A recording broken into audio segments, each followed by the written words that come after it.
Christianity. As you know, we all belong to the Orthodox Church, which from its inception has never ever changed anything or in any way corrupted the understanding that God has given to his people for salvation. Neither have they added anything, neither have they subtracted anything, but have stuck to that which is always been taught and always been known.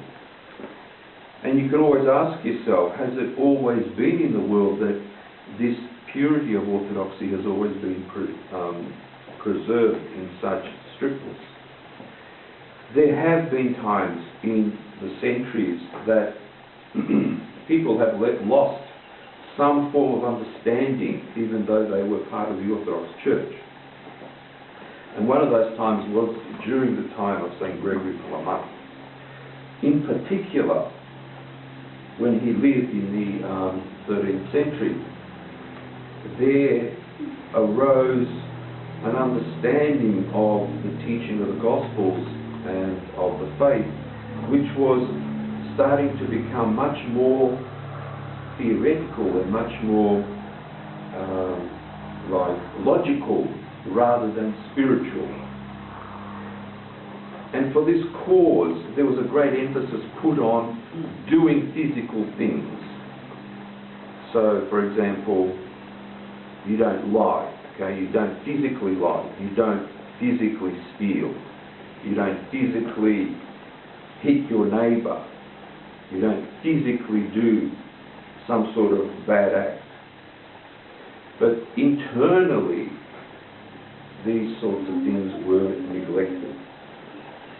See, the great calling of orthodoxy is that the physical side, yes, we have to take care of that, but more importantly, it's the spiritual side that has to be changed.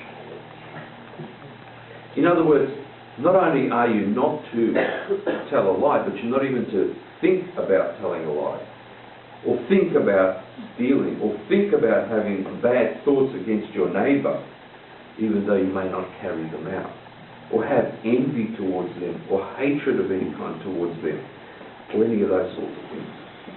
That is a far harder thing to achieve in life, and that is that which separates the saints from us. In many confessions, you know, even in Catholicism and even in the Protestants, you can avoid a lot of physical sins, but inside you could be a churning mess, you know, with great hatred and all sorts of guilt and all sorts of bad feelings inside, which you may not be able to, we don't manifest to people in front of you, but they are nevertheless there and they torture you. Orthodoxy has an answer to all of that. It is able to cure that sort of thing. And when Gregory Palamas came to Mount Athos, mind you, that's one of the strongholds of orthodoxy, he found that the monastics there were not practicing this internal life of curing themselves inside. And he started to teach them again what the Holy Fathers had taught always about how to do that. And believe it or not, the monks rejected it. They could not come to terms with it. Maybe this had something to do with the recent schism that had occurred, and the Latin way was implemented around a lot of the world, where logic and logical understanding about our faith is more important than the spiritual understanding of the way things are. In any case, eventually he did manage to re-establish the correct way of going about in our spiritual life. And one of the pinnacle parts about that was that, as Christ said, if you keep my commandments, my Father and I will come and abide in you. And he was able to talk about this abiding of God in those who have kept their commandments. This abiding can manifest itself with a light that a person acquires. Saint Seraphim of Sarov was a great one like that. In the Gospel we read about St. Stephen the martyr when he was being tried, that light of holiness came upon him, and people were able to see that yes, indeed, he was something special. And many other saints have acquired that light that God gives to a person. It's not God's light as such, it's not his divine light, because nobody can share that, because we by nature are not divine. But it is a holiness that God gives to those who keep their commandments, and he abides in them, and they see things differently, they feel things differently, their attitude becomes very different. And all the things of this passing world mean nothing to them other than the want to live eternally in that light. It's like a prefiguration of the future kingdom of heaven. It is not the kingdom of heaven yet, but a prefiguration, a little taste of it, to help those along that path of salvation. Because to struggle to obtain those sorts of things, as you know, is very hard. It's hard enough not to tell a lie. It's hard enough not to... It's even much harder to not to internally want to tell a lie and imagine all sorts of wrong things about ourselves, about others, and about the world.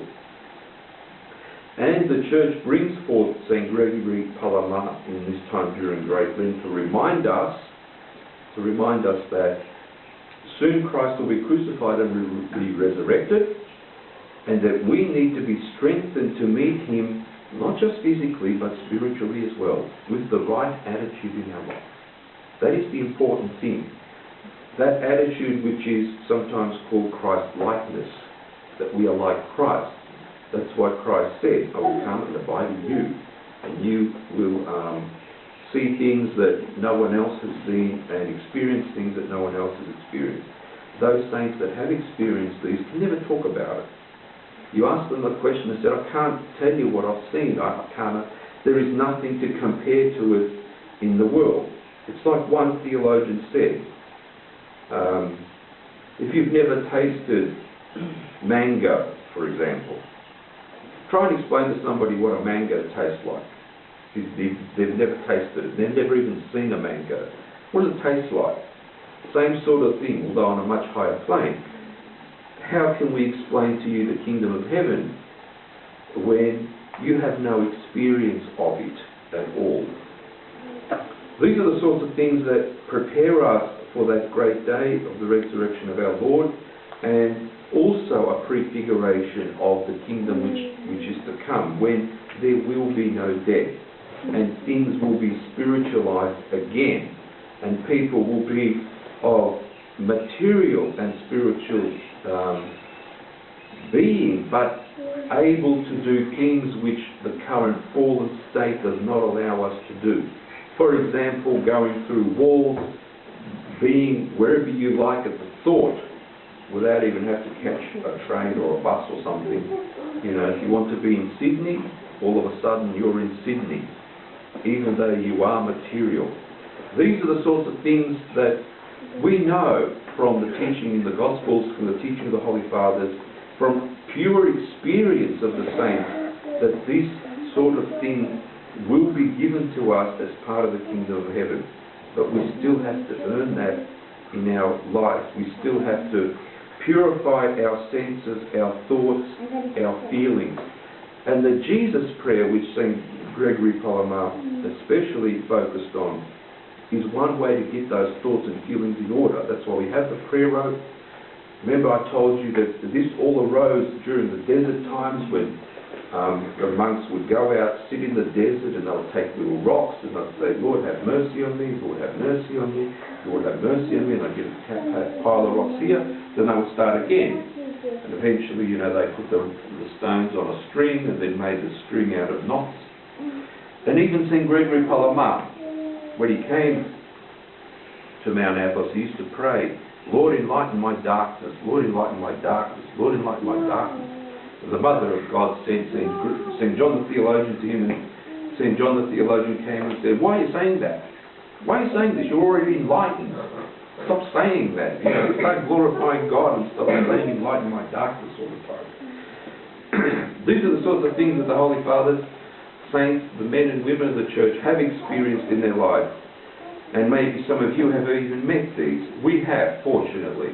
I only wish that now the children that are bringing up would also see these holy people like we have seen them in our lives. It seems that around about the end of 1980, the beginning of like 1990s, the turn of the century, it's very hard to make contact with these sort of people in our life. They can become hidden.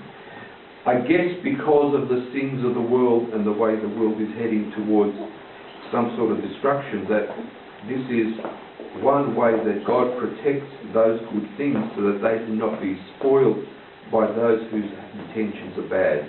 Because many people want to see those out of curiosity and not for healing their own spiritual souls. We as Orthodox Christians need to be aware that these things are given to us for helping us and curing us and not curiosity.